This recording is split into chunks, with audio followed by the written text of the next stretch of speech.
I am Dr. Smriti G. Solomon, Principal, Index Nursing College, Malvanchal University. Today I am going to discuss regarding the schizophrenia. The word schizophrenia was coined in 1908 by the Swiss psychiatrist Eugen Bleuler. It was derived from the Greek word schizo. Schizo means split, and phrene means mind, that is the split of mind. Now let us see the definition.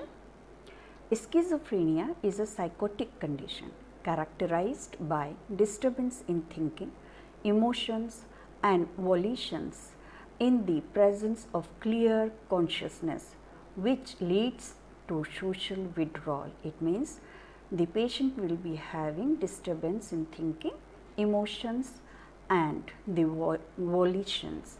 Volition means the power of using one's own will. That is also affected in schizophrenic patients. Now let us see the schizophrenia classification.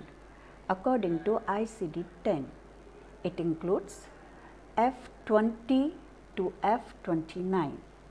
It includes schizophrenia, schizotypal and delusional disorders. F20, that is schizophrenia, then F20.0 paranoid schizophrenia, F20.1 habephrenic schizophrenia, then F22 catatonic schizophrenia, F20.3 undifferentiated schizophrenia, F20.4 post schizophrenic depression, and F20.5 residual schizophrenia, F20.6 simple schizophrenia. Now let us see the epidemiology. Schizophrenia is most common in all psychiatric disorders and is prevalent in all culture across the world. About 15% of new admissions in mental hospitals are of schizophrenic patients. It is equally prevalent in men and women. The peak age of the onset of schizophrenia in men are 15 to 25 years and for women 25 to 35 years. The disease is more common in low socioeconomic group. Now let us see the etiology. Now etiological factors, it includes biological theory, that includes biochemical theory, neurostructural theory, genetic theory, perinatal risk factors. Second is psychodynamic theories. It includes developmental theory and family theories. Third is stress. Fourth is social factor, and fifth is vitamin deficiency theory. So now let us see one by one. Biological theory. Biological theory, it includes first biochemical theory. Now according to biochemical theory, the research studies shows that an excess of dopamine dependent neural activity in the brain may cause schizophrenia. The other biochemical theories also suggest that the abnormalities in the neurotransmitters such as norepinephrine, serotonin, acetylcholine and gamma aminobutyric acids may cause schizophrenia. The another theory of biochemical, it suggests that the neuroregulators such as prostaglandins and endorphins, abnormalities in prostaglandins and endorphins may lead to schizophrenia. Second theory is neurostructural theory. Now according to this, the research studies suggested that in schizophrenic patients, the prefrontal cortex and the limbic cortex may never be fully developed in the brain. CT scan and MRI studies of the brain shows decreased brain volume, larger lateral and third ventricle, atrophy in the frontal lobe and cerebellum and limbic structures, and increased size of sulci on the surface of the brain. Next is genetic factors. Now, genetic factors, the research studies have shown that the relatives of the schizophrenic patients have a much higher probability of developing the disease than the general population. In general population, only 1% can affect with the schizophrenia. Studies have revealed that monozygotic twins have 4 times higher chances of developing schizophrenia. Then approximately 40% of the children born of both these schizophrenic patients will be affected. If only one parent have schizophrenia, that is either mother or father, then 10% of the children will have the schizophrenia. Next is perinatal risk factors. There are multiple non-genetic factors influences the development of schizophrenia. Now, a perinatal risk factor, it includes maternal influenza and complications of pregnancy, particularly during labor and delivery. So, this was all about the biological theories, which includes biochemical theory, neurostructural theory, genetic theory and perinatal risk factors. Now, next we see the psychodynamic theories. In psychodynamic theories, it focuses on the individual's responses to the life events. Now, in developmental theory, according to Freud, there is regression to the oral stage of psychosexual development of the patient with the use of defense mechanism of denial, projection and reaction formation. Now, regression means returning to the formal developmental stage. Individual may have poor ego development or ego boundaries, fragile ego, inadequate ego development, and superego dominance also shows the features of regressed ID behavior, that is id behavior, also shows the features of ambivalent, that is love and hate relationship, and arrested psychosexual development. In family theories, we can see that the mother and child relationship is very weak. Here, the mother of the schizophrenic child is overprotective and arrogant, and we can see bossy, that retarded the ego development of the child, that hampers the ego development of the child.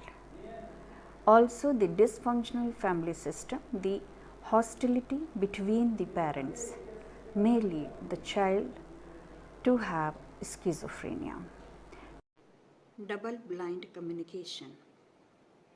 In this, parents conveys 2 or more conflicting and incompatible messages at the same time. It has a significant role to play in a child. In double blind communication, the child is not able to make decision of short messages like go out and play, but see that you don't fight with anyone.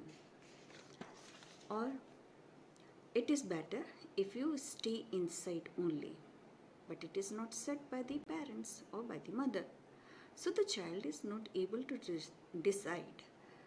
If he goes out, the mother will be angry. If he goes out and has a fight with someone, even then the mother would get angry.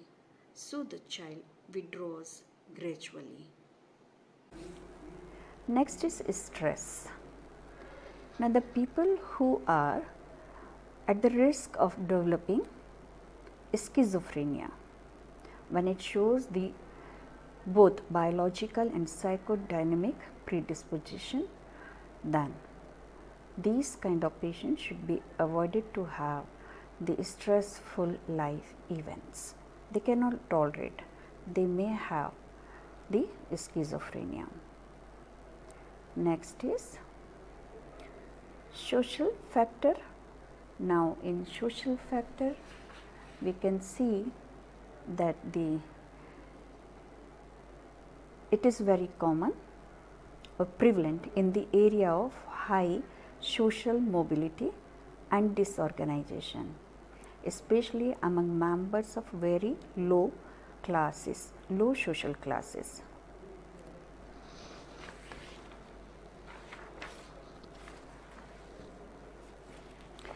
Next is vitamin deficiency, that is the patient with vitamin B1, B6 and B12 and vitamin C deficiency may become schizophrenic.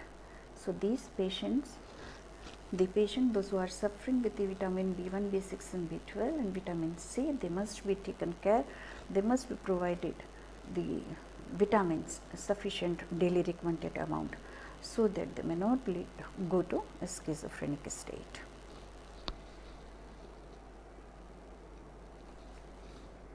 Now let us see clinical features of schizophrenia. Symptoms of schizophrenia may appear suddenly or develop gradually over time. Patients with schizophrenia may present various symptoms. Bleuler has made distinction between primary or fundamental symptoms, which are present to some extent in all the cases of schizophrenia, and secondary or the accessory symptoms, which may or may not be present. So now let us see the primary or fundamental symptoms. It includes Bleuler's 4 A's. Number 1, affective disturbance. In an affective disturbance, the mood or the affect of the patient is inappropriate, flat and blunt. For example, the patient may laugh when the situation demands sadness. Second is autism or autistic thinking. It is a thought disorder in which the patient is preoccupied with ideas derived from fantasy or daydreaming. The person is unaffected by what is happening in the environment. He or she is emotionally detached from the world or others. Then comes ambivalence. The schizophrenic patient experiences two contradictory or opposing feelings, attitudes or wishes towards the same person, object or situation. For example, a love and hate feeling for the same person. Then comes associative loosening. Okay, it is a thought disorder in which the person does not think logically. Ideas expressed have little or no connection. Ideas shift from one point to the another very quickly. As a result, thinking appears bizarre and illogical. For example, patient says, Rani comes, the sky is blue, the doctor fell down, Mahesh must be eating. So this is the symptoms which has been given by the Bleulers. Now let us see the symptoms given by Kurt Schneider. Now, according to Kurt Schneider, the presence of even one of these symptoms to, to be strongly suggestive for the schizophrenia. Number one, auditory hallucination.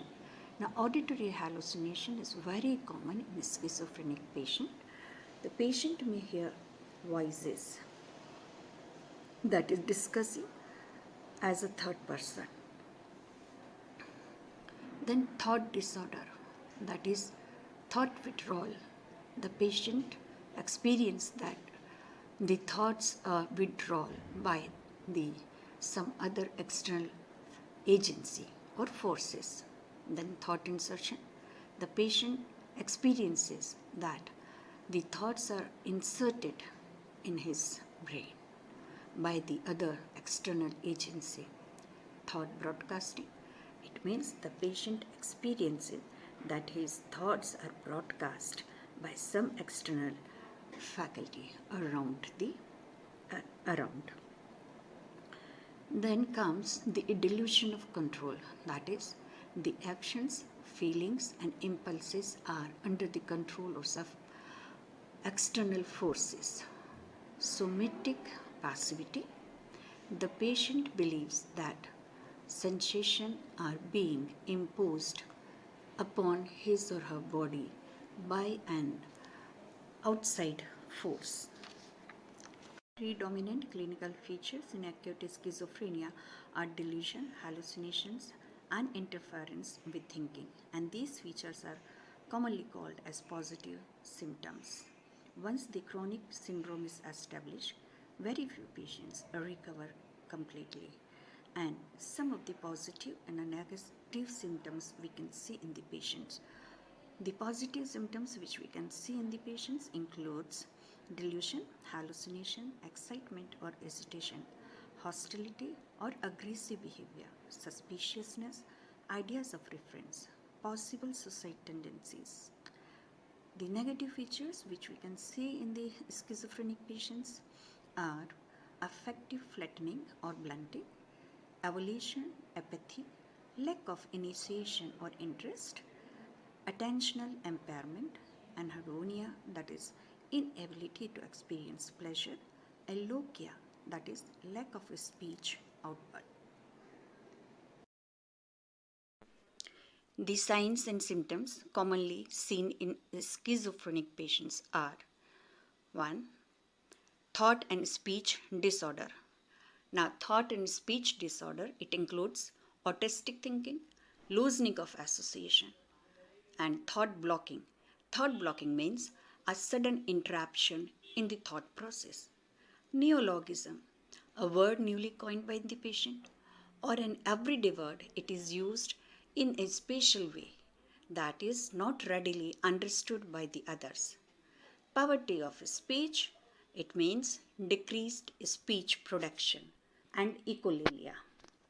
Next, disorder of affect.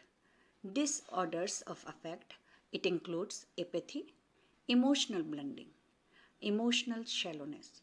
It means inability to understand one's own emotions or the emotions of the others.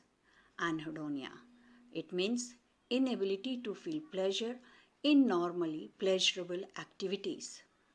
Disorders of perception.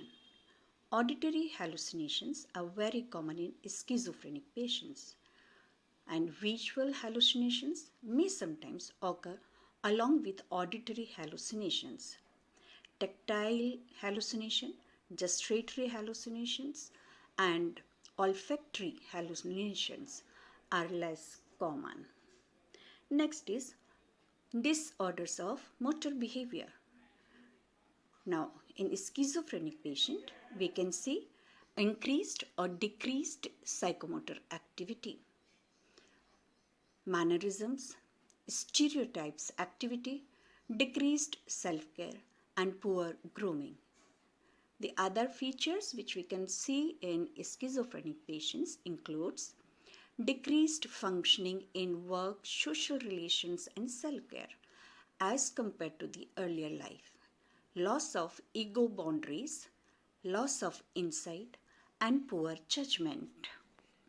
Suicide can occur due to presence of associated depression, commanded hallucinations, impulsive behaviors, or return of insight that causes the patient to comprehend the devastating nature of the illness and take his life. There is usually no disturbance of consciousness, orientation, attention, memory, and intelligence. Now let us see the types of schizophrenia. First, simple type of schizophrenia. The onset is extremely gradual and progressive. Symptoms includes vague hypochondrial features, wandering tendency, aimless activity, and prognosis is very poor. Patient shows marked disturbance of interest in human relations, emotions, and activity. Hallucinations and delusions are rare.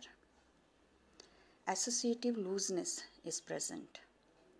Goals are not realistic. In early age, the patient shows a lot of interest, but in later stage of life, the patient shows no interest in school and occupation. They keep changing their job, described as migratory workers, and they become idlers. Now next is paranoid schizophrenia. Paranoid schizophrenia, we can see that it is one of the most common type of schizophrenia. The symptoms includes delusion of persecution, grandeur, and ideas of reference are the most common symptoms which we can see in paranoid schizophrenic patients. For example, patient may say, I am having lakhs of rupees, everyone is after my life and talks about me only. Then we can see the delusion of jealousy, in that the person is having feeling that the person's sexual partner is unfaithful, and it's unaffected by rational judgment also. Hallucinations are very common and have associations with delusions. The patient hallucinate threatening voices, warning voices, and voices directing him or her what to do. Patient shows poor interpersonal relationship, having distrustful and withdrawal from others.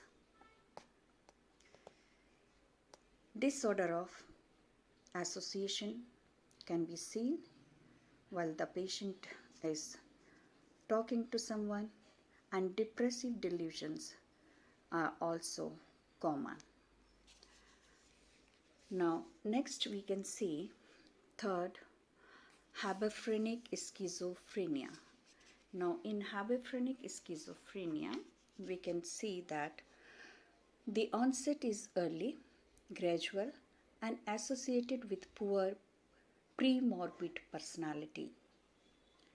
Symptoms includes a silly smile and giggling,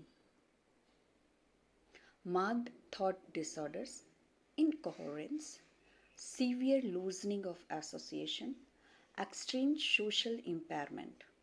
Delusions and hallucinations are fragmentary, that is, not fully perfect. Prognosis is worse.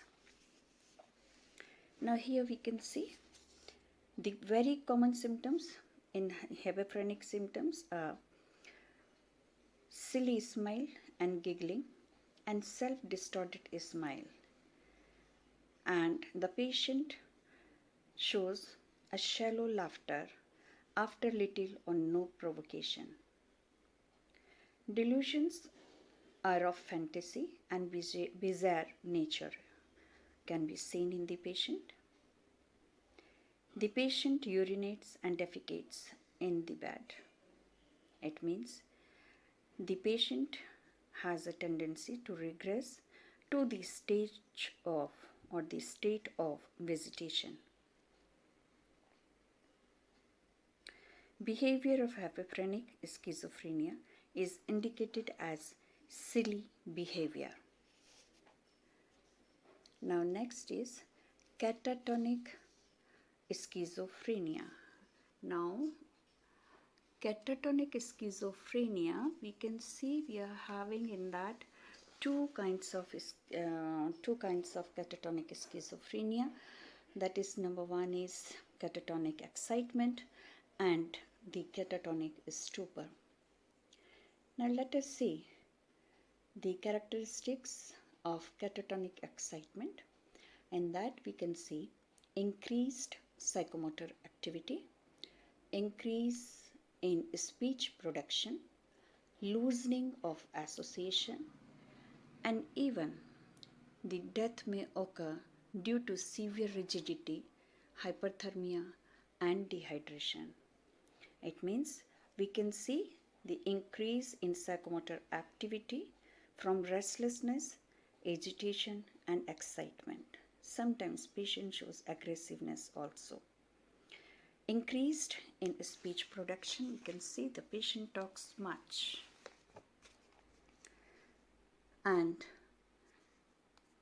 the patient, due to the excitement, the patient become dehydrated also, and death may result because of the rigidity and hyperthermia and dehydration. Next is catatonic stupor. Now in catatonic stupor, we can see the characteristics mutism, that is absence of speech, rigidity, that is maintenance of rigid posture against efforts to be moved. If we try to change the posture, the patient has rigidity. Patient will not allow us to change the posture. Negativism, a motiveless resistance to all commands and attempts to be moved or doing just the opposite.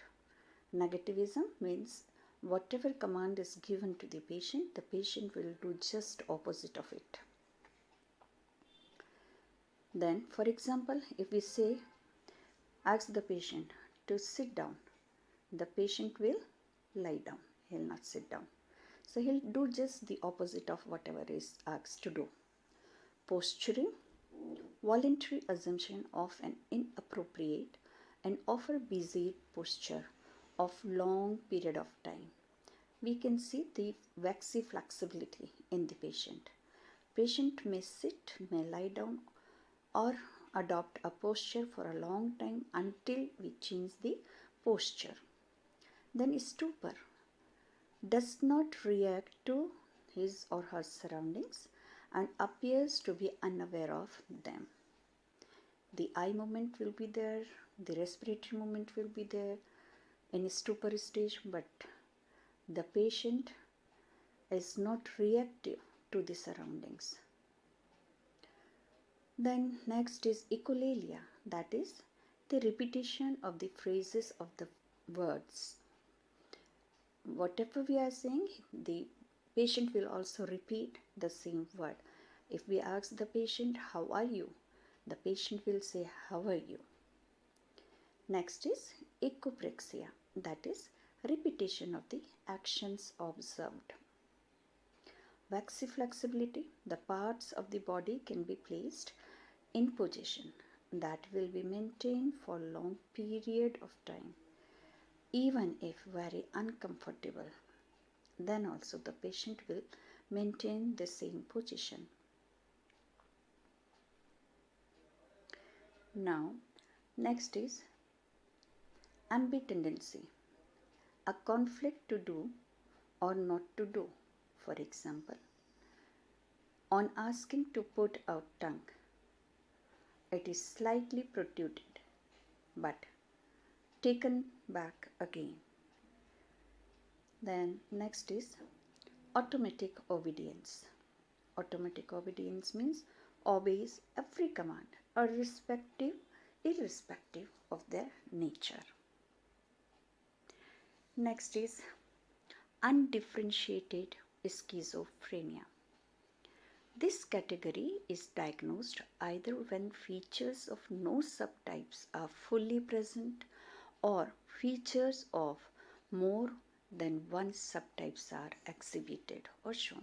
It means when the patient is having no features of any subtypes or otherwise having a mixed kind of sign and symptoms or characteristics of the other type of subtype of schizophrenia.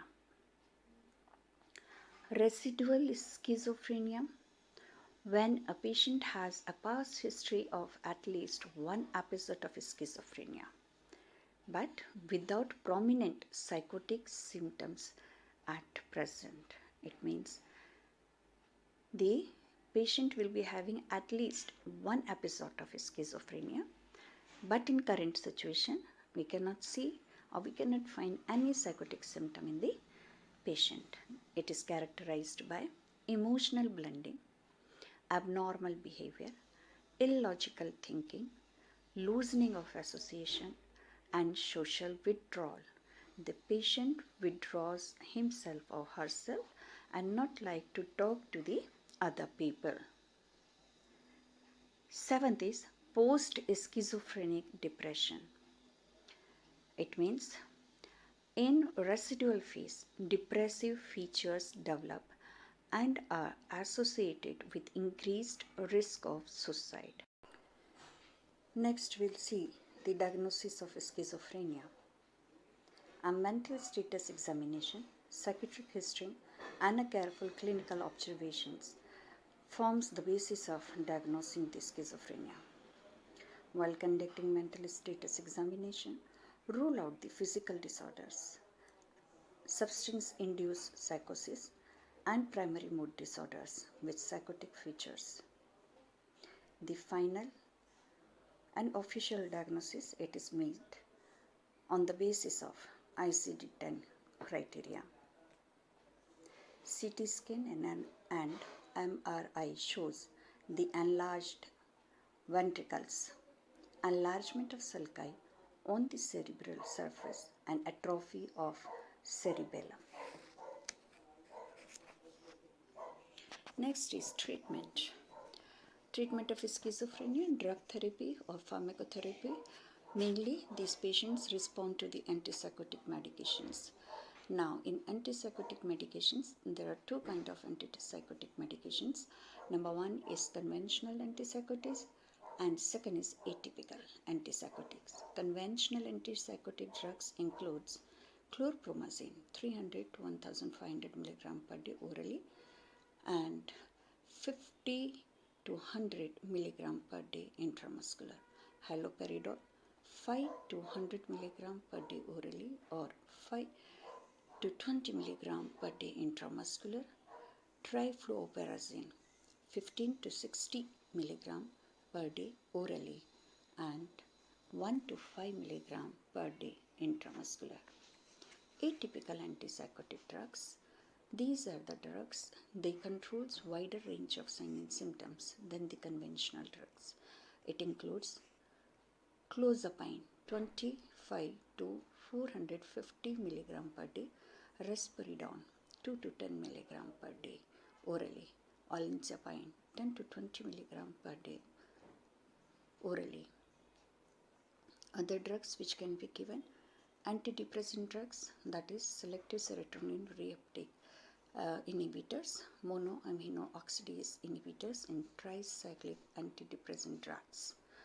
Mood stabilizer, lithium, and benzodiazepines, diazepine, and lorazepam drugs can be given. Next is ECT therapy. Indications for the ECT therapy: catatonic stupor, uncontrolled catatonic excitement, and even if the patient is having severe side effect of the drug therapy, then also ECT is given. Usually 8 to 12 ECTs are required. Next is psychological therapies. It includes group therapy, behavior therapy, social skill training, cognitive therapy, and family therapy. Now let us see the group therapy. The social interactions and sense of cohesiveness, identification and reality testing achieved through the group therapy and it has been proven that it is highly therapeutic for the schizophrenic patients. Behavioral therapy. Behavior therapy is useful in reducing the frequency of bizarre and deviant behavior and increasing appropriate behavior.